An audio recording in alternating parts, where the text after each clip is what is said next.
Well, hi there, everybody. Good Thursday morning to you. Meteorologist Travis Klineski here, where we're off to a quiet start this morning, despite some forecast models that want to put down a lot of thunderstorm activity for the eastern portions of Nebraska. We have seen nothing develop as of yet. One forecast model that's actually showing it is our Futurecast model here. There have been several others that show it. There are a couple that are quiet, so it's been tough to predict if it's going to happen or not. But again, as of now, nothing has developed as of the 7 o'clock hour. Still an outside chance we see something here along and east of Highway 281 this morning. So I'm going to keep that 20% chance going this morning. Drier conditions this afternoon before maybe a couple of developing storms out west along that trough later on this afternoon. But the heat building back in today now with a warm front coming through. Probably talking about 80s out in eastern Nebraska. Once you get west of about Highway 81, Highway 14 area, then you start to get into those 90s. And then possibly some 100-degree heat out west. And we'll show you all that here in just a little bit. Also breezy today and into tonight.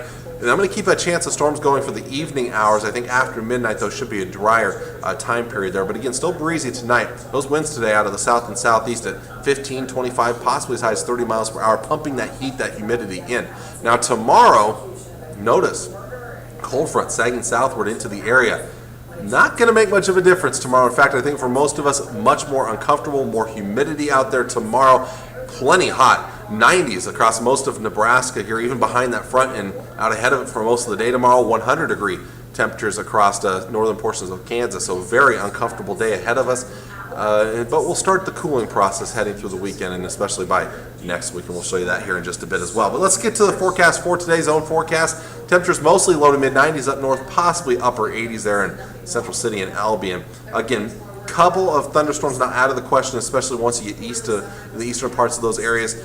If it happens, this should be out of there pretty quickly, though. Mostly sunny skies for most of the day. Out west, I think we see mostly sunny skies much of the day and maybe a developing thunderstorm late in the day out towards Imperial. Much hotter, mid to upper 90s, lower 100s. So, yeah, feeling the heat out west for today. We'll be in the 90s across the south, hotter as you go towards the southwest there. Again, maybe a morning thunderstorm east of the Grand Island and Hastings area, and then mostly sunny skies. And out towards the east, again, a small chance of some morning thunderstorms out there, then becoming mostly sunny. A little bit cooler, upper 80s to possibly around that 90-degree mark. So tomorrow, here in the Tri-Cities, I'm going upper 90s for tomorrow with that heat index possibly up around 100 to 108 degrees, depending on the amount of humidity. So it is going to be a scorcher out there for your Friday. And again, down to northern Kansas could be well over 100 degrees for actual air temperatures. Saturday, I'm going to still go with lower 90s. There is a small chance of some showers and thunderstorms for Saturday. Most of us will likely stay capped off and stay dry.